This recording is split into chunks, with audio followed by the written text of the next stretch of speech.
नमस्कार दोस्तों, आज हम इस वीडियो में आपके साथ डिस्कस करेंगे वर्टिकल टरेट लेथ के बारे में, जो वर्टिकल बोरिंग मशीन का ही टाइप होता है।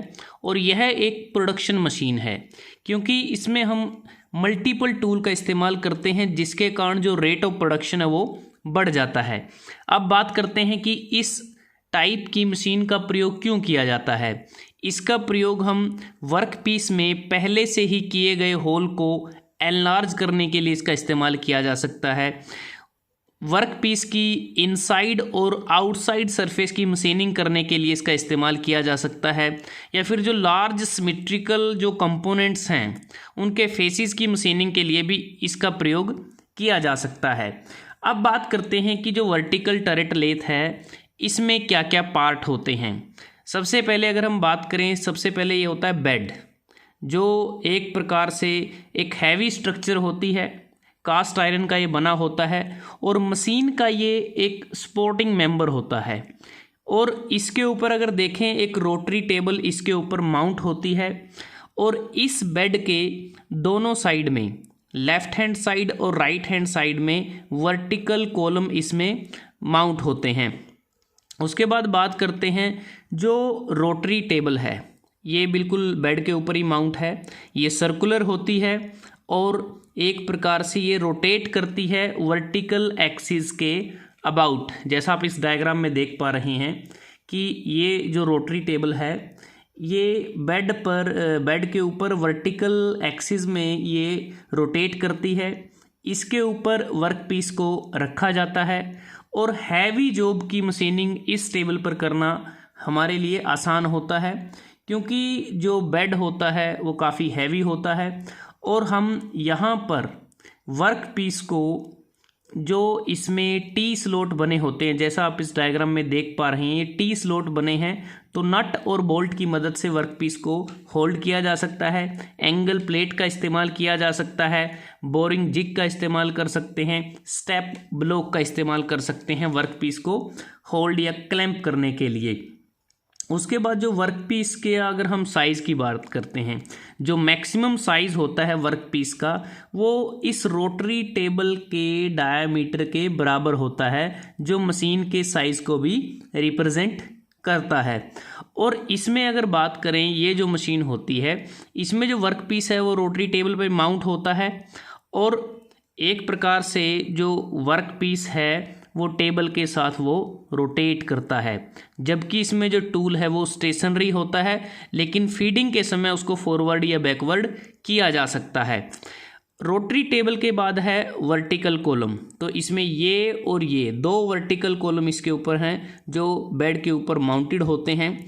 और इन वर्टिकल कॉलम की बात करें तो प्रत्येक वर्टिकल कॉलम के ऊपर साइड टूल पोस्ट होता है, इसके ऊपर ये है और इसके ऊपर ये है। अब जो साइड टूल पोस्ट है वो फॉरवर्ड भी जा सकता है, बैकवर्ड भी जा सकता है। वो वर्टिकल जो कॉलम है इनके ऊपर जो गाइडवेज बने हैं उन पर ये अपवर्ड या फिर डाउनवर्ड भी ये मूव कर सकता है अकॉर्डिंग टू रिक्वायरमेंट। उसी प्रकार से ये साइड टूल पोस्ट भी। अब बात करते हैं जो वर्टिकल कॉलम्स हैं, इन दोनों को एक प्रकार से यहाँ पर ये देखें, जिसे हम क्रॉस रेल कहते हैं। जो क्रॉस रेल है दोनों वर्टिकल कॉलम के बीच एक ब्रिज की तरह कार्य करता है। और जो क्रॉस रेल है इसको हम ऊपर या नीचे कर सकते हैं, जो गाइडवेज वर्टिकल कॉलम पर बने हैं उनके ऊपर स्लाइड करके।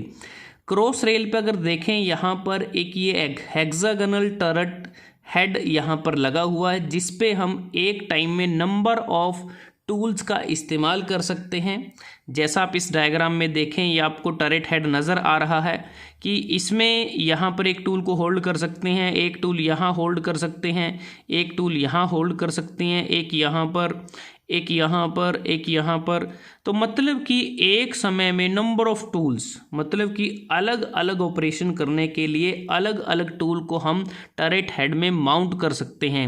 बोरिंग टूल यूज़ कर सकते हैं, यहाँ पर रीमर का इस्तेमाल कर सकते हैं, ड्रिल बिट का इस्तेमाल कर सकते हैं, एंड मिलिंग कटर का इस्तेमाल कर सकते हैं। तो इस प्रकार से एक समय में हम नंबर ऑफ टूल यहाँ पर माउंट कर सकते हैं। बार बार हमें टूल बदलने की आवश्यकता नहीं होती।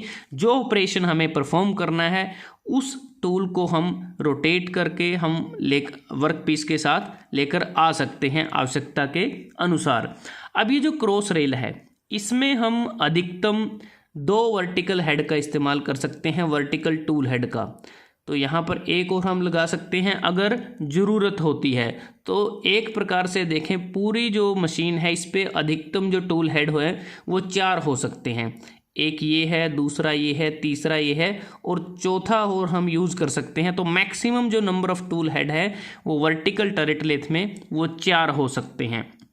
उसके बाद जो टरेट हेड है इसको हम प्रत्येक ऑपरेशन के बाद हमें इसको इंडेक्स करने की आवश्यकता होती है। इंडेक्स का मतलब है कि जैसे हमने स्टार्टिंग में किया ड्रिल किया होल को, उसके बाद होल को हमें इनलार्ज करना है, तो उसके बाद क्या है कि हम नेक्स्ट टूल को आगे लेके आएंगे। जैसे हमें बोरिंग टूल का इस्तेमाल कर सकते हैं होल को एनलार्ज करने के लिए।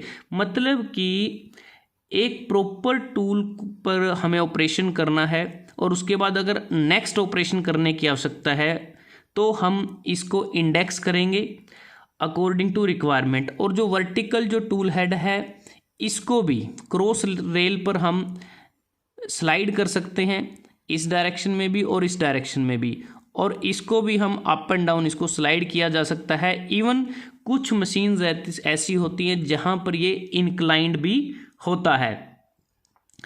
और उसके बाद बात करते हैं कि ये जो वर्टिकल टरेट लेथ है इस पे जो वर्क पीस हैं वो किस प्रकार के होते हैं।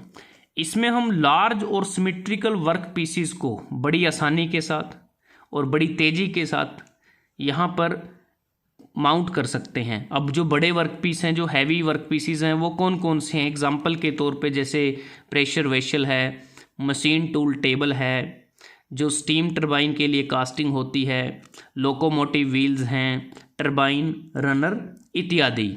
इसके बाद बात आती है कि जो ये वर्टिकल जो टरेट लेथ है इसकी स्पेसिफिकेशन किस आधार पर होती है।